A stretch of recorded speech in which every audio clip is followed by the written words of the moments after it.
আরে ও কৃষ্ণদা, কেমন আছো তুমি? হ্যাঁ, আমি ভালো আছি। কি সংবাদ তোদের? তোরা এত সকাল সকাল আমার কাছে এসেছিস? আর বলো না কৃষ্ণদা, স্কুলে এত চাপ পড়াশোনার, আর ভালো লাগে না স্কুলে যেতে। ও আচ্ছা, এই কথা তাহলে। তা শান্ত আর বলাই, তোদের দুজনের অবস্থা কি বলতো দেখি শুনি। দাদা, আমারও ওই একই অবস্থা। স্কুলে যেতে ভালো লাগে না। ওই একই রোগে আমাকেও ধরেছে দাদা। ও আচ্ছা, বুঝেছি। সবাইকে তাহলে একই রোগে ধরেছে, তাই তো? আসলে প্রথম প্রথম সবারই এরকমই অবস্থা হয়, তবে এটাকে কাটিয়ে অবশ্যই তোমাদেরকে স্কুলে যেতে হবে এবং নিজেদেরকে উচ্চশিক্ষায় শিক্ষিত করতে হবে।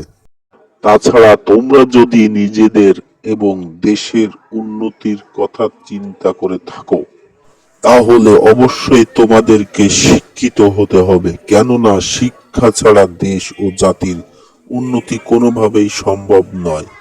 আর এজন্যই তো শিক্ষা জাতির মেরুদণ্ড। কি বলছো কেষ্টদা, এগুলো তো কিছুই জানতাম না। তাহলে তো আর স্কুল বন্ধ করা যাবে না। আহা কেষ্টদা, আমাদেরও খুব ভুল হয়ে গেছে। আমরাও আর স্কুল বন্ধ করবো না আজ থেকে।